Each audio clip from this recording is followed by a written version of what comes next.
News के साथ है।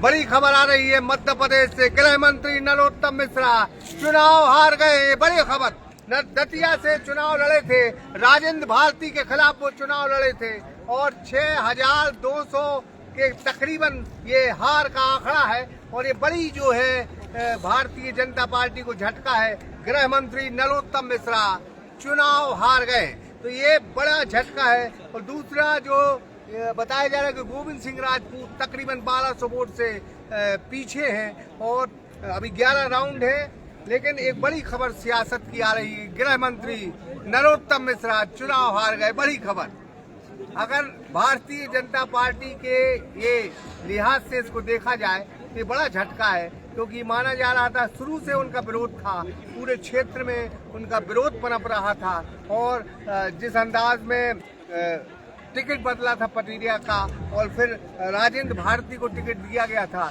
राजेंद्र भारती लगातार उनसे चुनाव हार रहे थे। लेकिन इस दफा राजेंद्र भारती चुनाव जीतने में सफल हुए हैं। तो कुल लिहाज से गृह मंत्री नरोत्तम मिश्रा चुनाव हार गए। और बड़ी बड़ी खबर यह है कि नरसिंहपुर में भी बड़ा उलटफेर हुआ है। भारतीय जनता पार्टी लगभग क्लीन चारों सीट, गोटेगांव जीती, गाडर बारा जीती, नरसिंहपुर जीती, तेंदुखेड़ा में आगे। तो कुल लिहाज से बहुत कसमकस का चुनाव है। छतरपुर के अगर संदर्भ देखा जाए तो छतरपुर में भारतीय जनता पार्टी बेहतर पोजीशन में है। छतरपुर, महाराजपुर, कामाख्या, प्रताप सिंह, तिलक राजा, और आप देखें बिजावर, चलन सिंह वहाँ यूपी से वहाँ चुनाव लड़ने आए थे, लेकिन राजेश बबलू शुक्ला ने उनको बहुत मतों से जो जीत रहे हैं राजेश बबलू शुक्ला। और अगर आप देखा जाए तो राम सिया भारती जरूर बड़ा मलेरा से आगे हैं। अगर छतरपुर की तस्वीर देखी जाए तो भारतीय जनता पार्टी को 19 सीटें यहाँ मिलती हुई दिखाई दे रही, बल्कि 20 सीटें। तो दमोह में 4 सीट, दमोह में हटा जीत गए उमा देवी खटीक, जयंत मलैया बहुत आगे हैं, लखन पटेल पथरिया से बहुत आगे हैं। आप देखें तो जबेरा से प्रहलाद लोधी बहुत आगे हैं। तो कुल लिहाज से अगर जबेरा की हम तस्वीर देखें, अगर जबेरा के समीकरण देखें तो वहाँ जो विनोद राय भारतीय जनता पार्टी से बागी के तौर पर गोंडवाना गणतंत्र पार्टी से लड़े थे, तो वहाँ जो आदिवासी बेल्ट था वो प्रताप लोधी को लूज कर गया, वहाँ प्रताप लोधी को मिला नहीं, इसलिए कांग्रेस की वहाँ स्थिति खराब हुई और जिसका फायदा सीधा सीधा धर्मेंद्र लोधी को हुआ।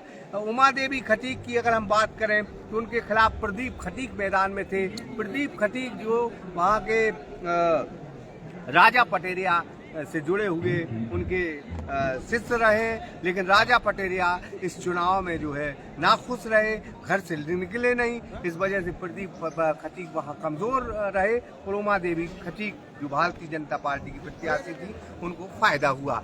जयंत मलैया के तौर पे अगर हम कहें तो अजय टंडन उपचुनाव में जरूर जीते थे, लेकिन अजय टंडन के अलावा जो बालाकोट का क्षेत्र है या फिर बांसा का क्षेत्र है या फिर प्रॉपर दमोह का जो क्षेत्र है, तो चारों तरफ से जयंत मलैया को इस दफा वोट मिला और वो चुनाव जीतने की ओर है। अगर हम बात करें तो पथरिया विधानसभा में रामबाई वहां से विधायक रही हैं, लेकिन इस दफा जो है कुर्मी वोट जो तकरीबन 38,000 वहाँ हैं, उसने रामबाई को वोट नहीं किया और एक मुश्त अगर भारतीय जनता पार्टी को वोट किया, साथ ही लाडली बहनों का सपोर्ट रहा। इस वजह से बहुत आसानी से लखन पटेल वहाँ से चुनाव जीतते नजर आ रहे हैं। अगर आप छतरपुर के बाद टीकमगढ़ जिले में आते हैं तो टीकमगढ़ जिले में यादवेंद्र सिंह, प्रॉपर यादवेंद्र सिंह अच्छी पोजीशन में है और राकेश गिरी का वहाँ विरोध था, के श्रीवास्तव वहाँ से चुनाव लड़ गए थे। इन तमाम चीज़ों के बीच में अगर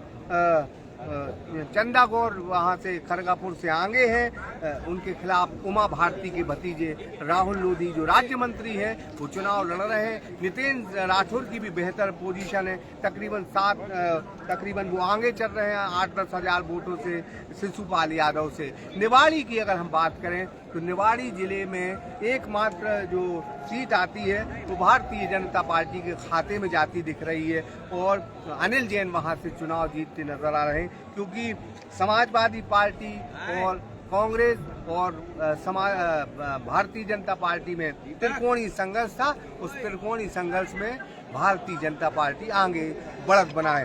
सागर जिले की अगर हम बात करें तो सागर जिले में चैलेंज निर्णायक बढ़त की ओर है। 66-67 हजार से गोपाल भार्गव आगे हैं, बल्कि 33 हजार से भूपेंद्र सिंह आगे हैं। अभी 2-3 राउंड और बचे हैं।